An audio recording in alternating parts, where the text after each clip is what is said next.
Olá, bom dia a todos. Eu me chamo Aline Ribeiro, sou formada em farmácia pela Universidade de Brasília, especialista em análises clínicas e faço mestrado em Ciência e Tecnologia da Saúde aqui na Universidade de Brasília, campus Ceilândia, sendo que sou orientada pela professora Isabel. E o meu objetivo aqui hoje para vocês é apresentar um pouquinho de um dos projetos conduzido aqui no Laboratório de Análises Clínicas da Faculdade de Ceilândia. Esse projeto é o meu projeto de mestrado, eu acho que alguns já devem ter ouvido falar dele, não sei.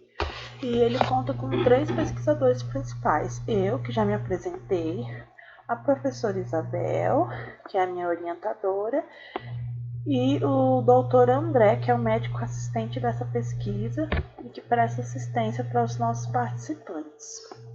Esse projeto ele é intitulado Polimorfismos Genéticos e suas associações com o transtorno do espectro autista. Mas antes da gente falar do polimorfismo genético, é preciso que a gente faça uma breve introdução, um apanhado sobre o que de fato é o transtorno do espectro autista. Atualmente, a definição do transtorno, segundo o DSM-5, é a presença, antes dos 3 anos, de comportamentos repetitivos e interesses restritos, associado a déficits sociais e comunicativos, ou seja, é aquela criança que desde pequena vai apresentar esses dois sinais, que são os comportamentos repetitivos, interesses restritos, déficits sociais e comunicativos. Basicamente, são distúrbios combinados na área da linguagem e na área do comportamento, ou seja, isso caracteriza o autismo como um transtorno sociocomunicativo. A OMS estima que cerca de 1% das famílias são afetadas, ou seja, pelo menos 1% das famílias tem um membro autista em suas unidades familiares. No Brasil, a gente estima que sejam 2 milhões de famílias.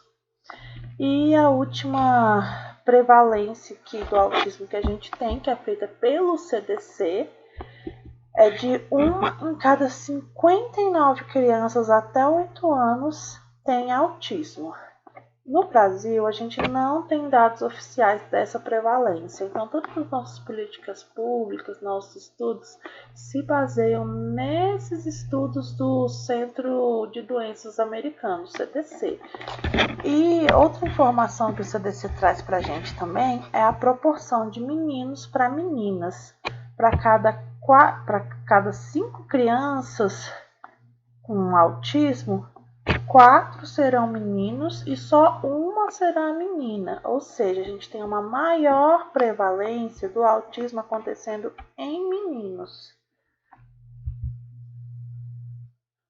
Recentemente saiu um estudo muito grande, que era um estudo assim multicêntrico, que é um estudo de larga escala, que fez toda a sequência que estudou a sequência genética de crianças com autismo e conseguiu detectar cerca de 102 genes que estavam implicados no transtorno do espectro autista. Esse estudo ele é bastante relevante porque além de ser bem multicêntrico, e quando eu falo aqui multicêntrico, que ele pegou crianças de diversos países, não foi o único país, e ele analisou o exoma de mais de 11 mil crianças, quase 12 mil, foram 11.986 crianças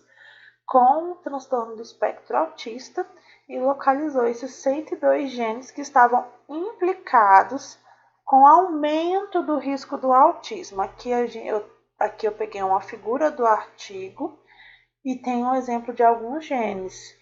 E olha que interessante, alguns genes, como o PTEN, são genes que são pró-cancerígenos, que eles geralmente são estudados lá na via de quando a gente estuda genes relacionados ao câncer. Mas também há outros genes relacionados ao sistema nervoso, como o SHANK3. Perdão. E qual é a importância desse estudo?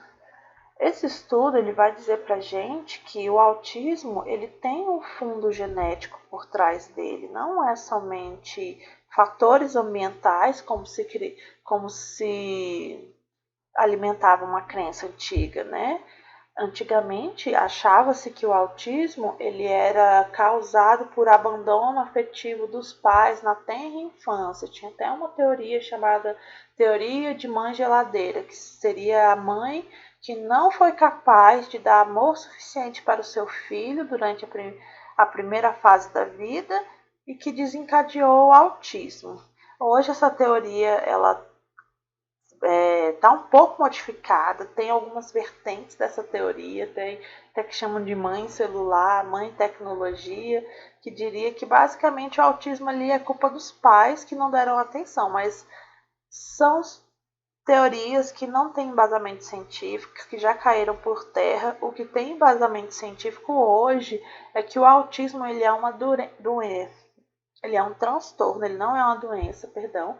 Mas o que a gente tem hoje é que o autismo ele é um transtorno de origem poligênica, ou seja, não é um único gene que está alterado no autismo, e sim uma série de genes que possuem variações, mutações, que combinado com fatores ambientais, com estímulos ambientais, desencadeou esse transtorno, aumentou o risco para esse transtorno e etc.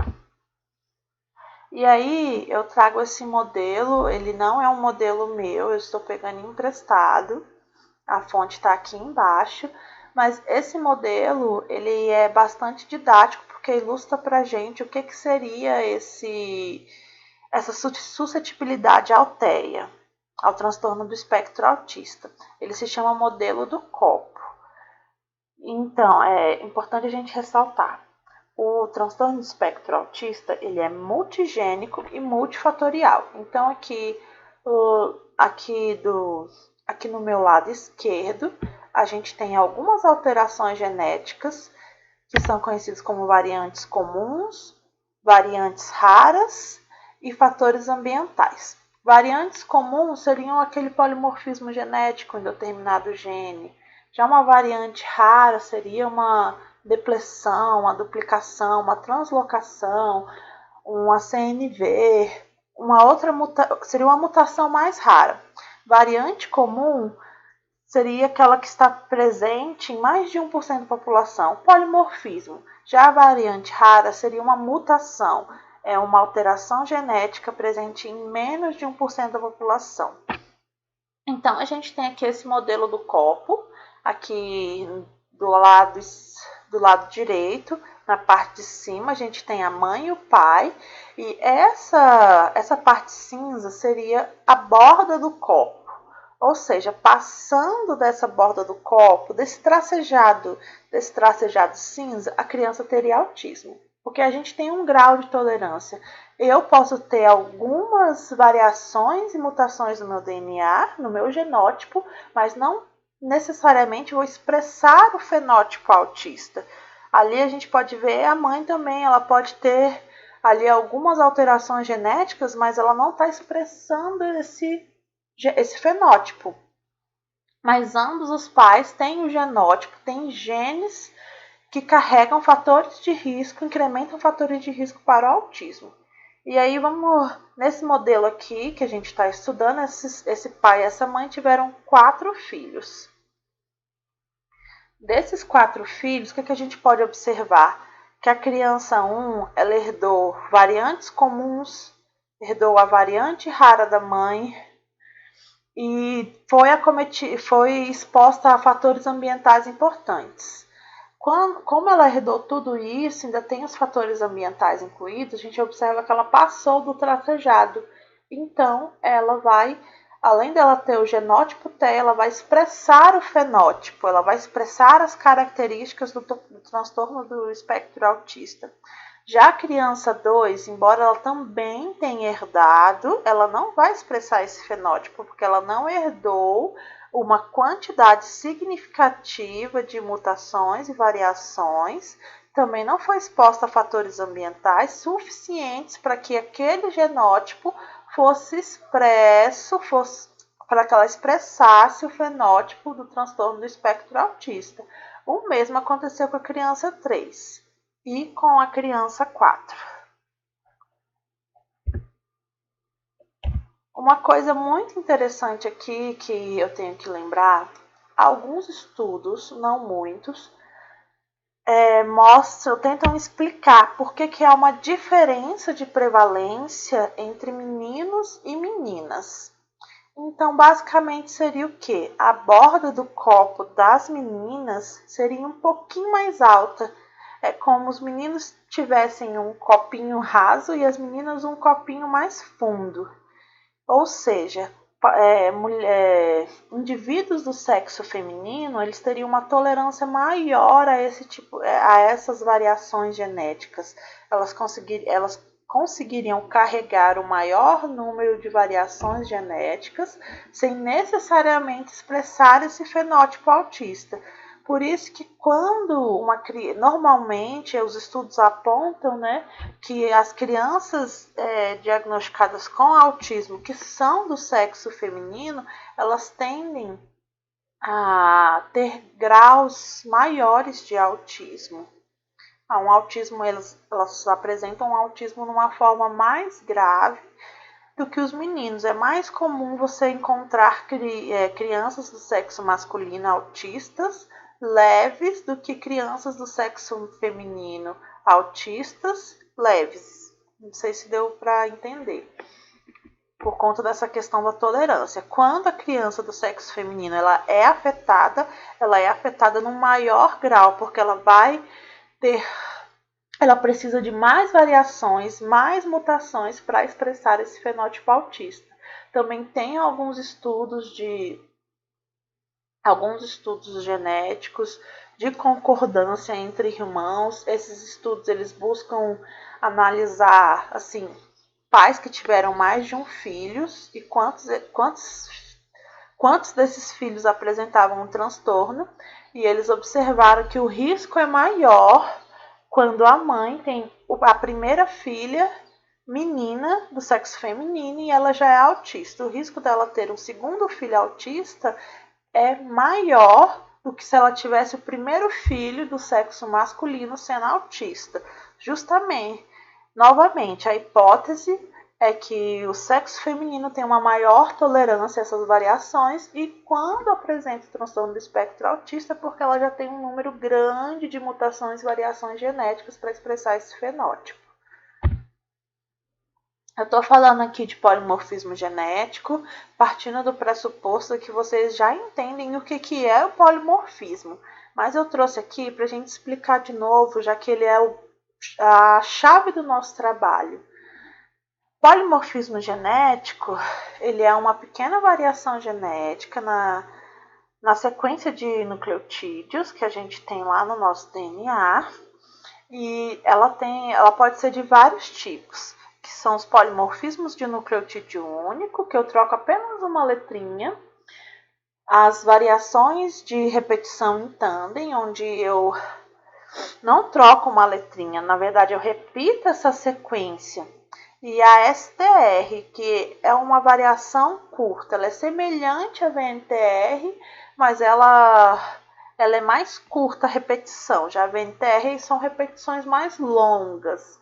Ou seja, eu tenho lá a sequência AAA, GGG, e essa sequência vai se repetir várias vezes. Diferente de polimorfismo de nucleotídeo único, a SNP, onde eu tenho a troca de um par de base pelo outro. Às vezes uma timina por uma guanina, uma citosina por uma adenina e por aí vai. E qual é a importância do polimorfismo genético? Será que realmente uma troca de uma letrinha de um nucleotídeo pode gerar alguma coisa, impactar alguma coisa. Aí eu resolvi aqui trazer para vocês essa frase, como para vocês observarem como apenas a troca de uma letra, ela é capaz sim de mudar o sentido de uma frase. A primeira frase, hoje eu fiz um concerto, tem um significado totalmente diferente se a gente trocar o C pelo S. Hoje eu fiz um concerto. Então, o sentido da frase já se alterou, já mudou. E isso pode acontecer com os polimorfismos.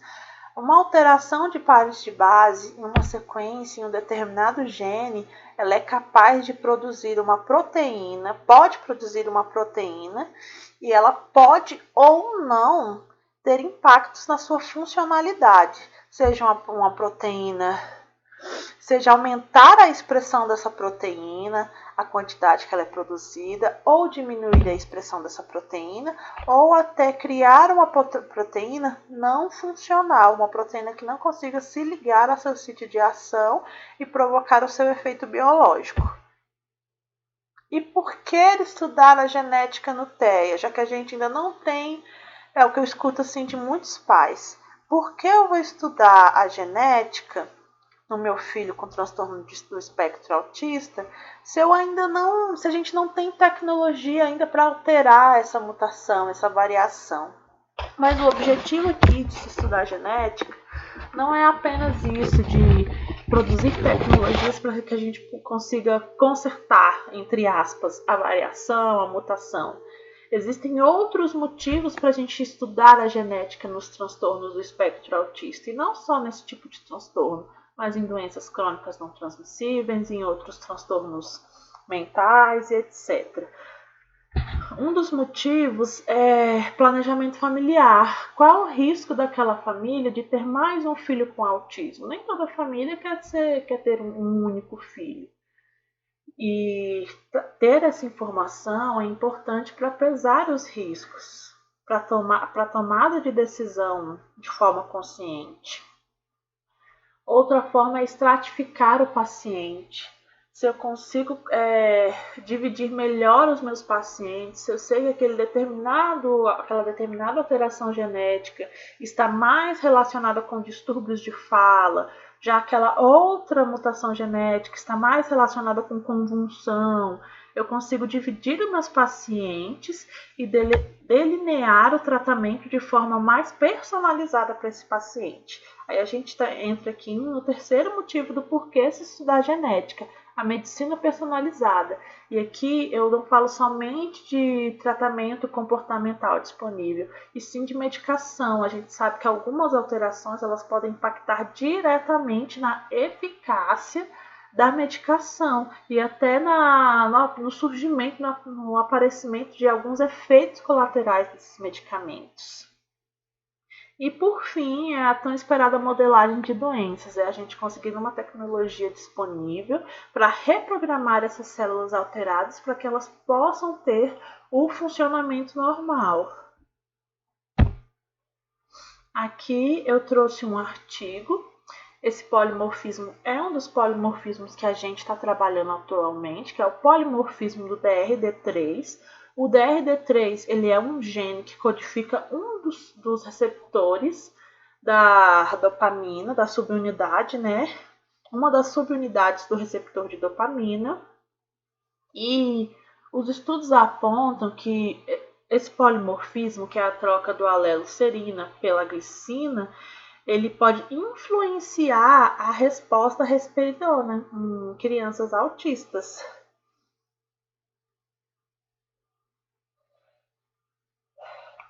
Então aqui a gente tem um polimorfismo causando uma possível influência no uso desse medicamento. E aí entra aquele negócio, a questão da medicina personalizada. Se eu sei que o meu paciente ele é portador de um alelo que está ligado com uma resposta, que apresenta uma não resposta a esse medicamento, eu posso testar outros medicamentos. Aí eu queria abrir um parênteses aqui, que nem toda criança com autismo necessita ser medicada. A medicação no transtorno do espectro autista ela é muito controversa e vai da sintomatologia, dos sinais que cada criança apresenta. Geralmente, como todo transtorno mental, essa questão da medicação ela é muito difícil de ser ajustada, muito polêmica, e a genética entrando nessa parte seria de grande ajuda, porque acontece muito da criança ter sinais e sintomas preocupantes que diminuem a sua qualidade de vida e passa por um medicamento, passa por um segundo medicamento, por um terceiro, e aqueles medicamentos não fazem efeito, muda a dose, aumenta, diminui a dose, e às vezes a resposta está no genótipo que aquela criança carrega. Às vezes ela carrega um genótipo que confere uma característica não responsiva à risperidona, por exemplo. Aqui é outro artigo, mas estudando um outro gene, que é o gene da CYP2D6. Esse gene ele é muito importante não só no metabolismo de antipsicótico, mas de diversos outros medicamentos. E aqui, novamente, o estudo trouxe... Aqui é um estudo de coorte, retrospectivo, e ele trouxe para a gente, ele estudou a relação entre esse polimorfismo da CYP e dois antipsicóticos também muito usados no transtorno do espectro autista, que é a risperidona e o aripiprazol, que é mais conhecido que o nome comercial é o Aristab. E aí ele observou que alguns genótipos da CYP2D6 eles estavam relacionados à falha terapêutica desses medicamentos. Ou seja, novamente aqui entra a questão da medicina personalizada. Se eu sei que meu paciente ele é portador desse genótipo relacionado à falha terapêutica, a risperidona e o Aristab é um dos últimos medicamentos que eu vou testar. Eu vou testar outras opções medicamentosas para esse paciente. E aqui, gente, quando eu falo, voltando aqui a esses genes, vocês podem estar se perguntando, nossa, Aline, mas existem milhares de genes, nem todo mundo tem acesso a um sequenciamento genético. Hoje em dia, os laboratórios eles já fornecem painéis genéticos relacionados a medicações para pessoas com transtornos mentais. Isso está sendo muito usado em pacientes com depressão. A gente sabe que a depressão é uma doença muito difícil de tratar. É um transtorno muito complexo e que também, assim como as crianças com espectro autista, também há aquela peregrinação, aquela busca pela medicação adequada, pelo remédio que faz mais efeito. E hoje em dia, alguns laboratórios que fazem análises genéticas, elas já têm o painel para depressão, o painel para autismo, o painel para vários tipos de transtornos mentais, onde eles vão analisar um grupo de genes relacionados àquele agravo. Um grupo de genes que estão relacionados ao metabolismo de medicamentos antipsicóticos, de medicamentos antidepressivos, um grupo de genes que está relacionado ao transtorno do espectro autista, e esse grupo de genes ele vai sofrendo alterações conforme avançam as pesquisas. Então, as pesquisas que a gente produz aqui, principalmente de polimorfismos genéticos, de outras alterações, são importantes também para ajudar a atualizar esses bancos de dados. Mas entrando propriamente em si na nossa pesquisa. O objetivo principal aqui da nossa pesquisa nada mais é que avaliar a influência desse background genético no TEA em pacientes atendidos no ambulatório de saúde mental, do HUB e do COMP. O HUB é o Hospital Universitário de Brasília, aquele que lá da Asa Norte, creio que todo mundo conhece. E o COMP, ele fica ali pertinho, ele fica anexo ao prédio da FEPEX, bem dentro do mesmo setor ali do Hemocentro, próximo ao HRAM, e ele é o Centro de Orientação Médico-Psicopedagógica. Ele é uma unidade de saúde no qual são encaminhadas crianças que têm problemas distúrbios no desenvolvimento, principalmente aqueles relacionados à vida escolar. Geralmente, as crianças que chegam no CONP são crianças encaminhadas da escola, da unidade escolar ou de unidades básicas de saúde mesmo. E qual que é a nossa metodologia atual da pesquisa? A gente se concentra em fazer duas coisas. A primeira coisa é coletar o material genético.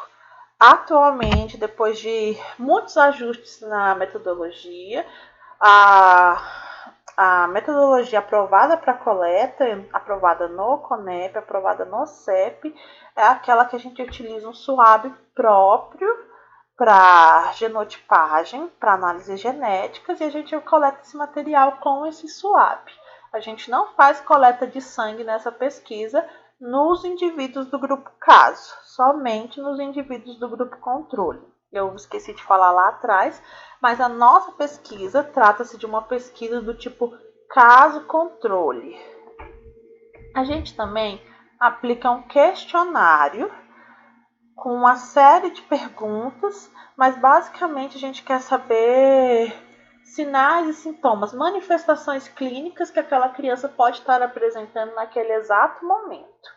E a gente também aplica uma escala. Essa escala se chama CAS, que é um questionário bem longo, e ela tem como objetivo estratificar os nossos participantes, de acordo com quem apresenta o autismo leve, quem apresenta um autismo moderado e quem apresenta um autismo grave, de acordo com essa escala CAS. Tanto a CAS quanto o questionário, ele é um recorte no tempo, o que faz do nosso estudo ser um estudo caso-controle do tipo retrospectivo, do tipo transversal.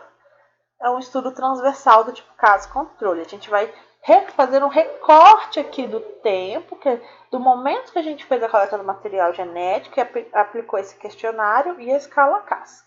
E por que a gente aplica esse questionário e essa escala? Porque além da gente querer ver a suscetibilidade, a relação desses genes com a suscetibilidade ao autismo, a gente quer ver também se os polimorfismos dos genes que a gente vai trabalhar estão relacionados com o grau do autismo, com leve, moderado, severo, e com as manifestações clínicas apresentadas, os sinais e os sintomas. E a gente vai fazer isso através da genotipagem do material genético e da análise estatística aplicada.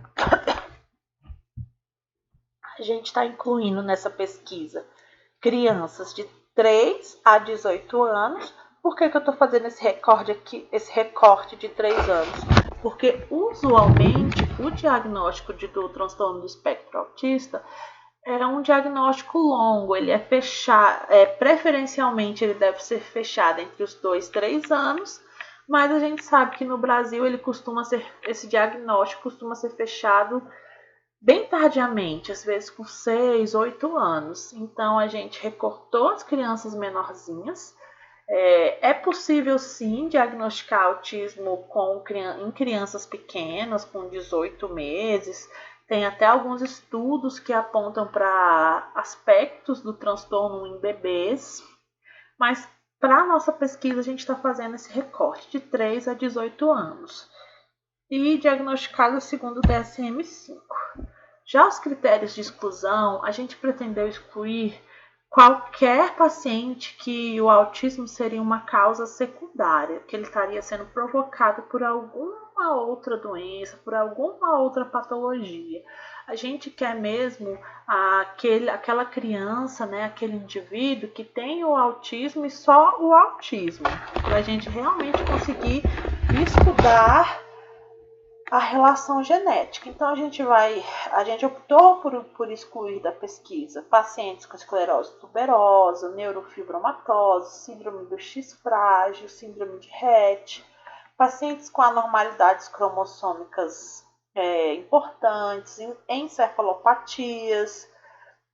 Essa síndrome, que é uma síndrome bem rara, uma síndrome convulsiva de Landau, Kleffner, pacientes com histórico de sofrimento fetal, uso abusivo de ácido valproico. A gente sabe que o uso de ácido valproico, que são medicações anticonvulsivantes na gravidez, ela aumenta significativamente o risco da criança de ter o transtorno do espectro autista. Isso aí é diferente de outros estudos, isso aqui já é bem estabelecido na literatura. E aí a gente excluiu esse grupinho de pacientes aqui justamente para conseguir estudar de uma forma mais fidedigna a relação do genótipo com a expressão do fenótipo. E quais são os nossos resultados? O que a gente espera encontrar nessa pesquisa? A gente propôs inicialmente, nesses 2 anos de pesquisa, essa pesquisa ela tem a duração de 5 anos, a gente propôs inicialmente estudar 4 genes, que é o gene do receptor da dopamina, o DRD3, o gene CTNAP2, que é um gene que ele codifica algumas proteínas estruturais importantes ali no sistema nervoso, o ApoB e a interleucina 4. O gene da interleucina 4 ele codifica a interleucina 4 e essa interleucina ela tem um caráter anti-inflamatório. E há toda uma hipótese de que o autismo também seria um transtorno inflamatório, que o cérebro autista ele estaria passando por um estado de inflamação. Por isso que a gente resolveu escolher um gene aqui da via inflamatória. E a ApoB, porque a gente sabe que é bastante frequente distúrbios do colesterol em crianças com transtorno do espectro autista, principalmente aquelas medicadas. E aí a gente quer ver se encontra relações significativas. E como é que está a nossa pesquisa hoje? Essa pesquisa ela teve a aprovação em comitê de ética lá no finalzinho do ano passado, em 2019. A gente passou o ano de 2019 todo concentrado em escrever os primeiros meses. A gente escreveu o projeto, submeteu ao CEP. A submissão ao CEP não foi uma submissão usual, porque esse projeto ele foi mandado para o CONEP. Qualquer projeto que, além da genética, você estude genética do comportamento, você estude transtorno mental, ele vai para o CONEP. Então, ele foi para o CONEP, foi uma aprovação demorada, passou por 2 comitês, tanto da Ceilândia como o comitê da FIPEX, mas hoje essa pesquisa, no campo da ética, ela encontra-se totalmente aprovada. A gente iniciou as coletas ainda no ano passado, a gente coletou o questionário e material genético de 10 participantes do grupo caso e praticamente de todos os controles a gente já fez a coleta também. O que aconteceu? A qualidade do DNA desses 10 pacientes do grupo caso não foi satisfatória, a gente não conseguiu coletar o DNA. Foi uma surpresa para mim. Não é tão simples assim coletar o DNA de crianças com autismo, não é nem de longe simples, é bem difícil. Alguns colaboram, alguns não colaboram. Há um estresse no ambiente, um estresse dos pais, um estresse da criança. É bem complicado. O nosso objetivo, então, era refazer essas 10 coletas e prosseguir com as coletas restantes. Só que aí teve essa pandemia, né? A gente aí paralisou as atividades aí em meados de março e não conseguimos retornar. Primeiro porque a coleta já é bastante é um fator de risco de exposição para a Covid bastante alto, porque a gente nada mais faz que coletar um suave oral. E a gente sabe que o coronavírus é transmitido através de gotículas que são expelidas pela respiração, pela fala. Então, assim, o fato da gente coletar o suave seria uma grande exposição para a gente aqui da pesquisa. Então, desde março a gente está com as atividades paralisadas, não coletamos mais nada. Também estamos com o processamento de amostras paralisadas. A gente sabe que o laboratório de análises clínicas lá da FCE passou por um longo período de paralisação. onde não foi possível que a gente pudesse processar as amostras nem do grupo controle que a gente já tem lá. Por conta do risco, gente, tá certo mesmo, a gente tem que se prevenir, essa doença não é brincadeira. O que a gente espera? Quais são os próximos passos? Eu espero poder submeter algumas emendas ao CEP para que a gente possa estar realizando a aplicação desse questionário e dessa escala de maneira remota, através de formulários e outras tecnologias remotas, e encontrar com esse participante somente para fazer a coleta do material genético. Espero que até o final do ano eu consiga submeter essas emendas para que até o início do ano que vem elas estejam aprovadas em comitê e a gente possa estar retomando as coletas em meados de fevereiro, abril, para que a gente possa continuar dando andamento a essa pesquisa. E o que eu tinha para conversar da pesquisa era basicamente isso. A gente espera ter resultados assim bastante interessantes. A gente tem esperança que ano que vem a gente consiga voltar um pouquinho à normalidade e retomar essa pesquisa. Infelizmente, esse ano foi um ano que prejudicou muito a nossa pesquisa. A nossa pesquisa ficou bastante prejudicada. As crianças com transtorno do espectro autista, embora não façam parte de um grupo de risco para coronavírus, elas têm, por conta das suas particularidades, elas têm um maior risco de exposição, maior risco de contrair a doença, porque a maioria não consegue seguir normas sociais simples. Você não consegue, um autista dificilmente vai usar uma máscara por muito tempo. Um autista dificilmente vai não tocar nas coisas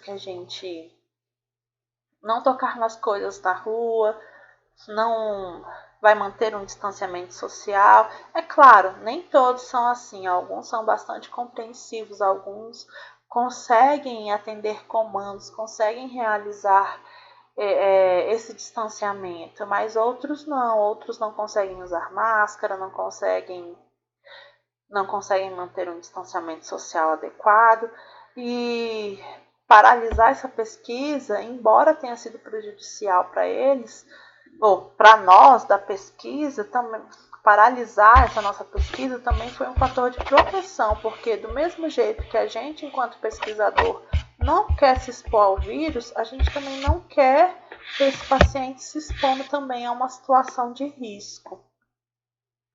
As consultas em ambas as unidades de saúde, como HUB, como COMP, também não retornaram. O ambulatório de saúde mental está atendendo somente pacientes graves. Então, a gente também ainda ia correr o risco de cair num viés importante dessa pesquisa, de eu pegar um recorte somente de pacientes graves para poder fazer as minhas análises. Outra coisa também que a gente já está prevendo é que várias crianças durante essa pandemia tiveram regressões importantes. Ou seja, quando a gente aplicar o nosso instrumento CAS, pode ser que na minha amostra eu encontre um maior número de autistas moderados e graves do que eu encontraria em situações normais sem essa pandemia, porque muitas crianças ficaram sem acesso às suas terapias, à escola. O ambiente de reclusão, de isolamento, causou regressões, isso já está sendo estudado, já está sendo publicado. Então, a gente já está se preparando também para esse viés aí no nosso estudo. Mas faz parte, bola para frente, a gente vai conseguir tocar essa pesquisa e ter bons sentimentos que em 2021 as coisas voltem próximo à normalidade. Eu queria agradecer a todo mundo que assistiu essa aula até aqui, a apresentação desse projeto até aqui. Eu estou disponível para tirar dúvidas, se alguém quiser me procurar, tirar alguma dúvida a respeito da pesquisa. Não só eu, como a professora Isabel também está disponível. E qualquer coisa podem entrar em contato com a gente. Muito obrigado a todos.